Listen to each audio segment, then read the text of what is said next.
डॉली, तू यहाँ महारानी की तरह लेटी हुई है, मेरी भूख के मारे जान निकली जा रही है। मम्मी जी, आज सुबह से सर में बहुत ज़्यादा दर्द हो रहा था।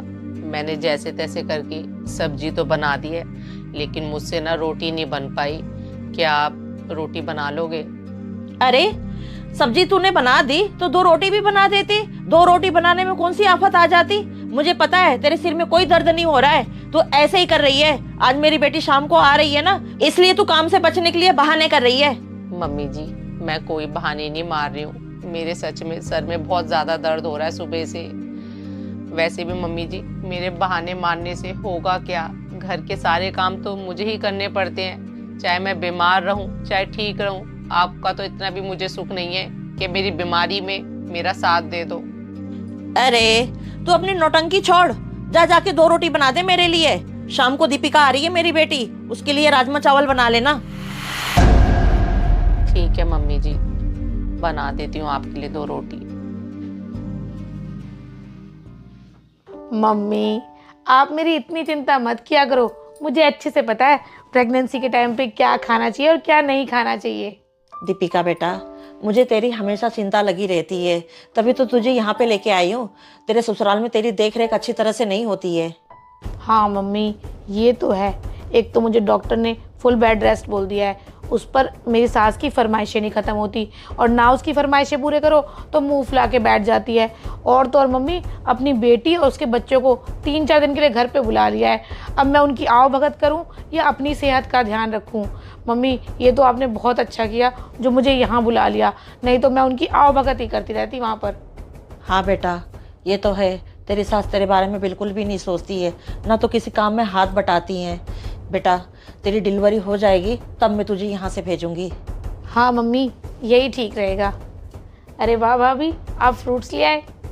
हाँ दीदी, ऐसे टाइम में फ्रूट्स खाना बहुत ज़रूरी होता है। हाँ तो बिल्कुल ठीक कह रही है। डॉली, एक बात सुनना, डॉक्टर ने इसको फुल बेड रेस्ट के लिए बोला है। इससे कोई काम भी नहीं करवाना है, और जब तक इसकी डिलीवरी नहीं हो जाती तब तक ये यहीं पे रहेगी। इसलिए तुझे और मुझे इसका अच्छे से ध्यान रखना है। टाइम से फ्रूट देना है, टाइम से खाना देना है, टाइम से सूप देना है, ताकि इसकी अच्छे से डिलीवरी हो जाए यहाँ पे। हाँ मम्मी जी, मैं भी यही चाहती हूँ, दीदी की डिलीवरी बहुत अच्छे से हो जाए। लेकिन मम्मी जी, मुझे एक बात समझ नहीं आई। डॉक्टर ने दीदी को फुल बेड रेस्ट बोला है, लेकिन दीदी तो अपने घर से यहाँ पर पूरे 3-4 घंटे ट्रैवल करके आई हैं। ऐसे टाइम में दीदी को ट्रैवलिंग नहीं करनी चाहिए थी, बल्कि अपने घर ही रहना चाहिए था। डॉली, इसको वहाँ पे मैं कैसे रहने देती? इसकी सास कोई भी काम में हाथ नहीं बटाती है, और तो और उसने अपनी बेटी को और उसके बच्चों को अपने घर बुला लिया है।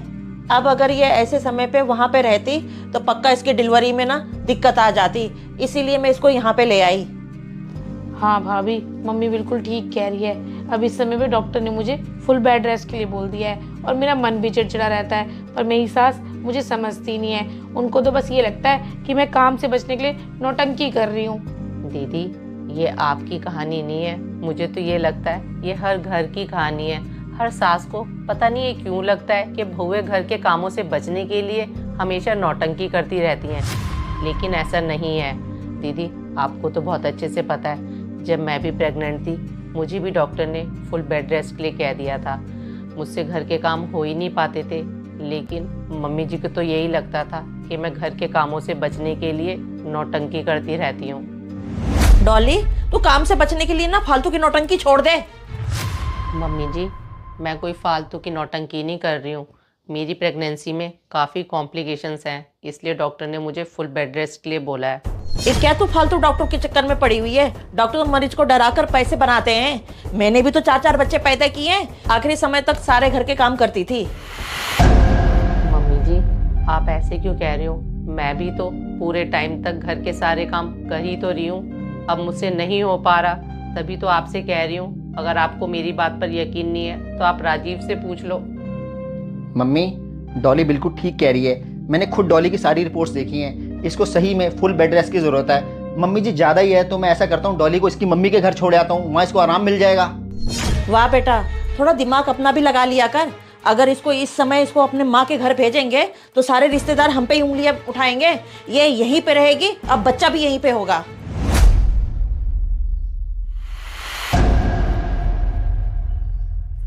मम्मी जी, मेरी इतनी तबीयत खराब होने के बावजूद भी मैंने डिलीवरी के आखिरी टाइम तक इस घर के सारे काम किए हैं। आपको एक बारी भी मुझ पर तरस नहीं आया और ना आपने मेरे कामों में कोई मेरी मदद भी की। मम्मी जी, वैसे मुझे कहना नहीं चाहिए, लेकिन कर्म प्रधान है, कर्म लौटकर ज़रूर आते हैं। आपने जो जो कुछ मेरे साथ किया था वही सब कुछ आज आपकी खुद की बेटी के साथ हो रहा है। लेकिन फ़र्क सिर्फ इतना है, आपको अपनी बेटी का दर्द लग रहा है और अपनी बहू का दर्द आपको नौटंकी लगता था।